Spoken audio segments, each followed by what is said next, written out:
Hi, I'm Joanna Garcia and welcome back to my channel.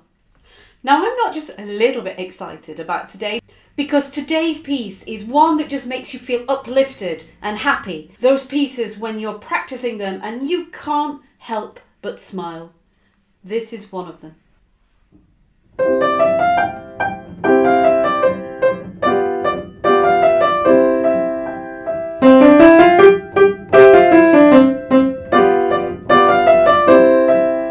Here's practice tip number 1. Get comfortable with the running quavers. So if you take a look at the score, you'll see all of these little staccato dots that need to be played with lightness and a real sense of humour. So let's get into those first. How can we practice those? Why not start by getting used to the lightness and the sense of humour and cheekiness of the staccato. Let's start in the right hand. So put your thumb on the C above middle C and let's practice that lightness and that cheekiness in the staccato. Here goes. When you're comfortable with that and everything's feeling nice and relaxed, try the little finger on a G. Now remember, don't flatten that finger.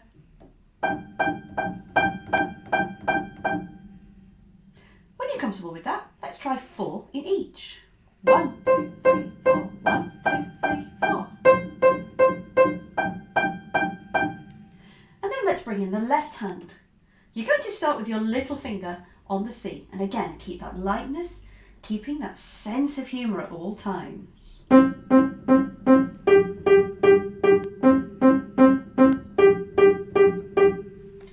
When you're feeling secure, let's set up a little conversation. And remember, you're in charge. You decide who speaks when. I'm going to start with the left hand. Here goes.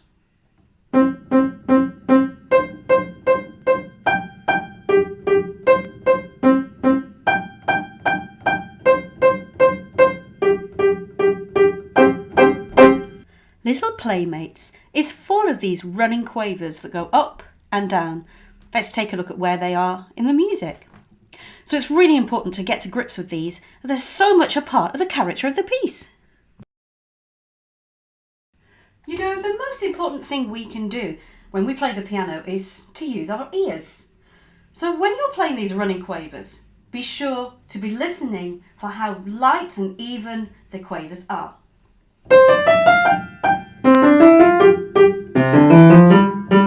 Can you see I'm trying them at different places on the piano? Just adds a little bit of fun to the proceedings. You can do the same thing with the left hand.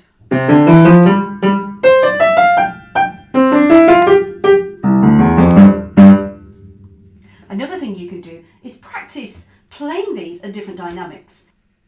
Some of the dynamics of this piece are mezzo forte, so medium loud, piano, so quiet, and forte, so loud. Let's practice them in different ways. What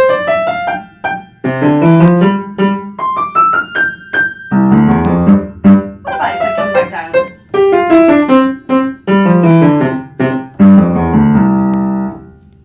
But I've got to warn you, the bars 3 and 4 and 7 and 8 are really quite tricky. It's really worth spending some time on these alone. Let me show you a really cool way. Let's imagine we want to get really good at bars 3 and 4 in the right hand. Well, our brains like it when we do things repetitively, so we do them lots of times so that our brains can build the pathways. Sometimes I use pebbles. Can you see mine here? If I'm with somebody else, I might play against somebody, so it could be somebody that you live with or it could be your teacher. So let's imagine that every time you get it right, you're going to steal one of their pebbles. But if you make a mistake, they're going to steal one of yours. I'm going to imagine I'm playing against my cat. So here I go. First of all, I made a mistake, so they're going to steal one of my pebbles. I need to get this right.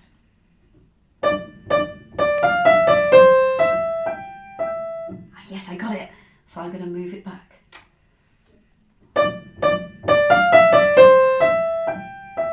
Yeah, I've got it. Moving it over. And you see who is the first person to win all of the pebbles.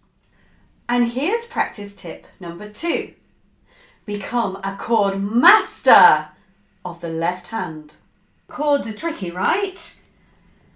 And here it's no exception. We've got 3-part chords. There's a triad to start with, and then there's another chord that comes next. And the left hand is full of this.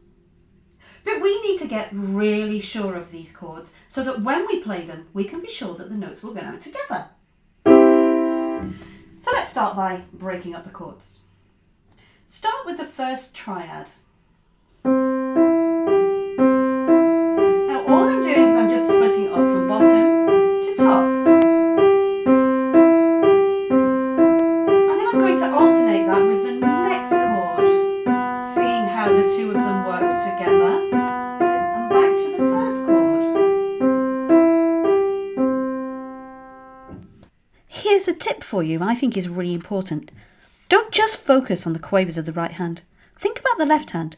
These chords, let's call them the home chords, and then the different ones, the away chords. Be able to say those out loud as you play. So I'm going to practice the left hand, knowing exactly where those chords are. In fact, I'm even going to say it out loud. Are you ready for the first one? 1, 2, 3, 4. Home, 2, 3, 4. Home, 2, 3, 4. Away, away. Home, 2, 3, 4. And finally, one of the most fun things you can do is to add a touch of creativity, a little bit of improvisation to what you're doing. So now you know the chords. We've got the chord home and we've got the away chord as well. Let's take those chords in a certain order.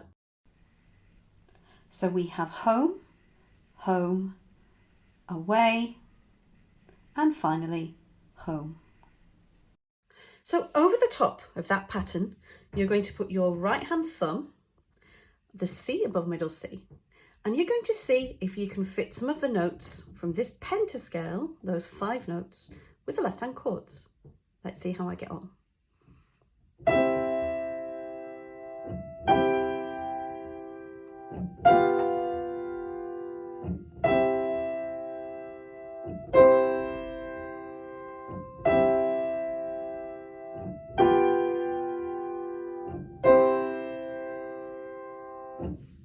Of course, if that gets a little bit too easy, try doing 4 notes for every one chord.